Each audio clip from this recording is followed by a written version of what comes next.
मेरे YouTube page astronaut पर आपका स्वागत है। नमस्कार, मैं हूं नरेश कुमार। सबसे पहले उन दर्शकों का धन्यवाद जिन्होंने पेज को सब्सक्राइब किया है, पेज के वीडियोस को शेयर कर रहे हैं, लाइक कर रहे हैं और कमेंट बॉक्स में हमें अपनी राय भी लगातार भेज रहे हैं।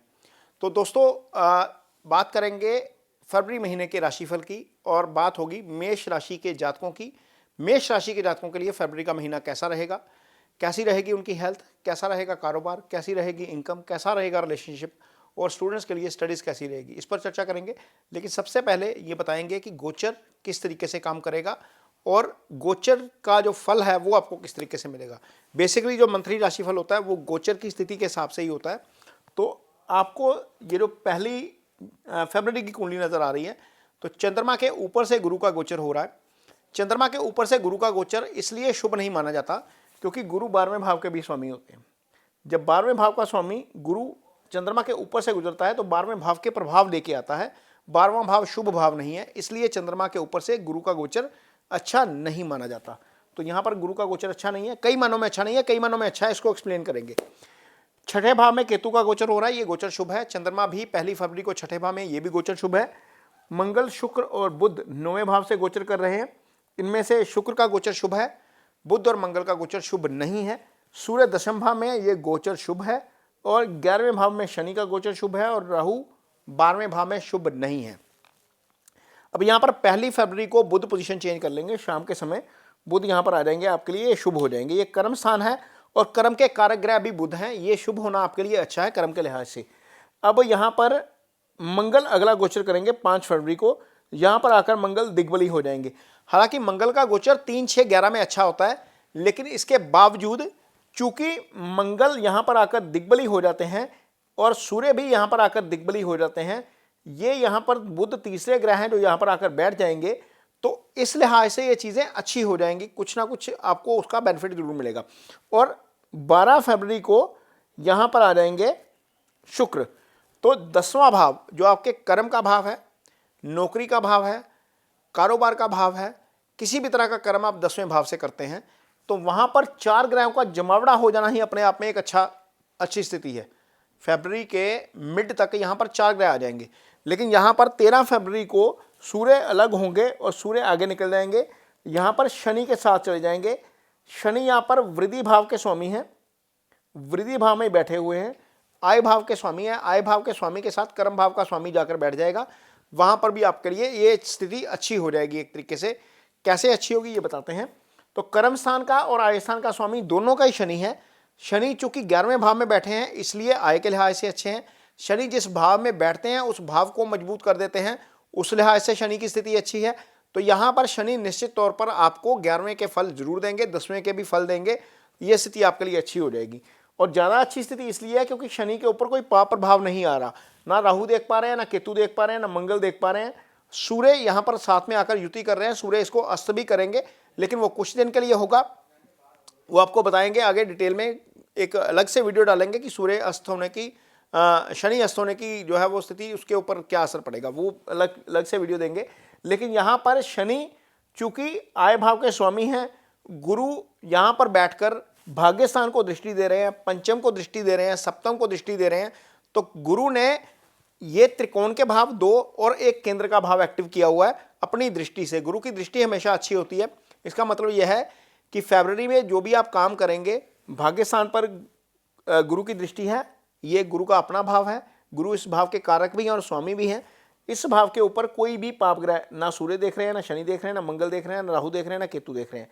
मंगल 5 तारीख तक यहाँ पर है, चूंकि मंगल लग्नेश भी हैं इसलिए शुभ है आपके लिए।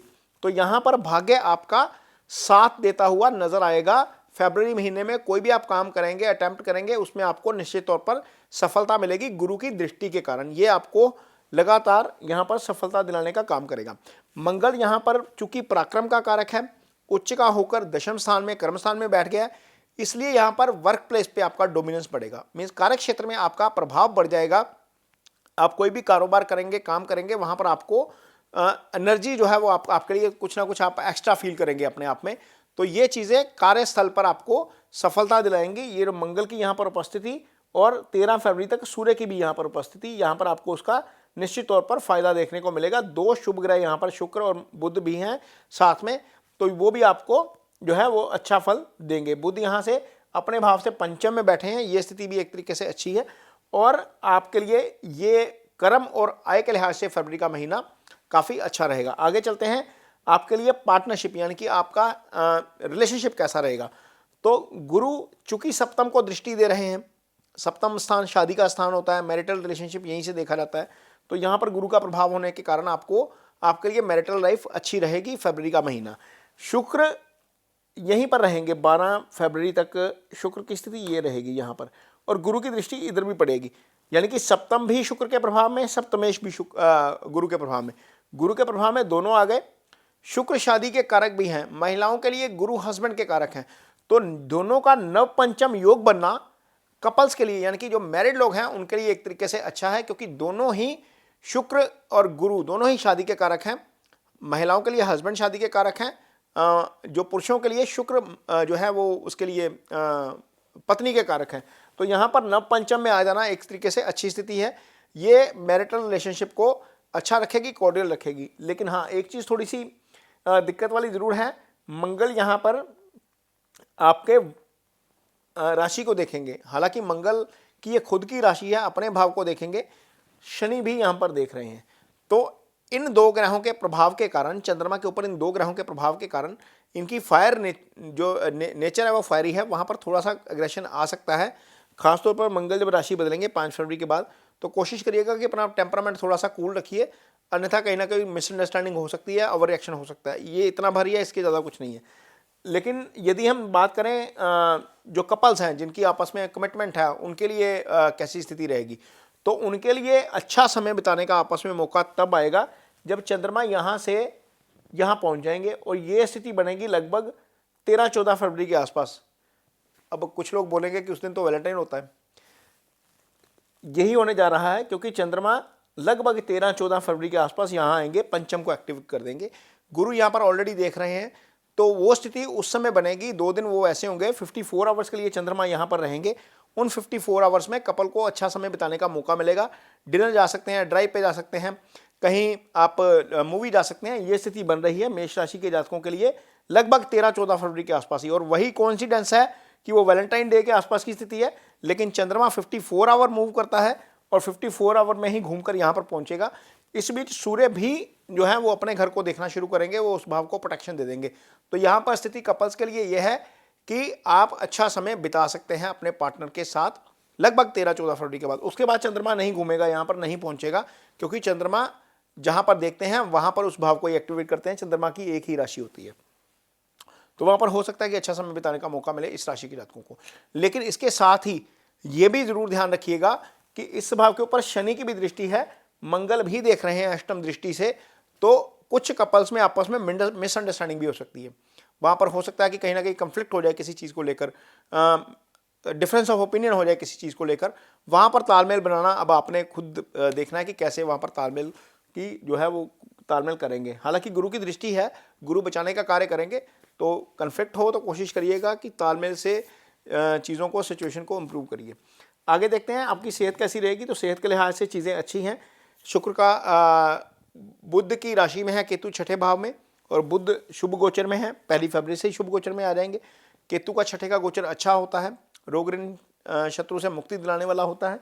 और ये भाव जो अष्टम होता है, ये दुर्घटना का भाव होता है, ये सडन लॉस का भाव है, ये लंबी बीमारी का भाव है।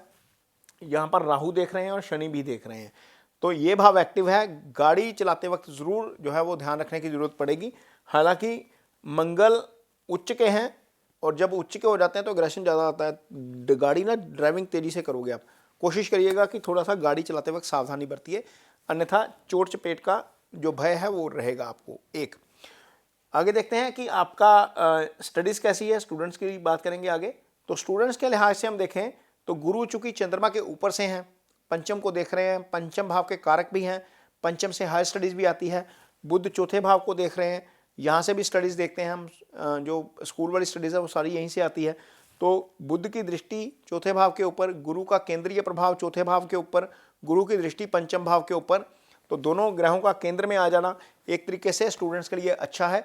चूँकि फरवरी का महीना बहुत इंपॉर्टेंट होता है स्टूडेंट्स के लिए, कुछ जगह पर एग्ज़ाम शुरू हो जाएंगे, कुछ जगह पर तैयारी चल रही होगी, तो स्टूडेंट्स के लिए पहली बात तो स्टूडेंट्स को शुभकामनाएं। कोशिश करिए कि अपना पूरा फोकस जो है वो बनाकर चलिए स्टडी के ऊपर। ये दोनों ग्रह आपकी हेल्प के लिए तैयार हैं। गुरु जो है वो प्रैक्टिकल नॉलेज के कारक हैं, अप्लाइड नॉलेज यहीं से आती है, और बुध एकेडमिक एजुकेशन के कारक हैं। तो दोनों ग्रह जो है वो आपकी जो है वो मदद के लिए फरवरी महीने में एजुकेशन के तौर पर तैयार रहेंगे।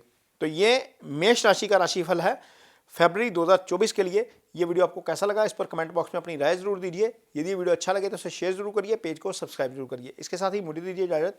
नमस्कार।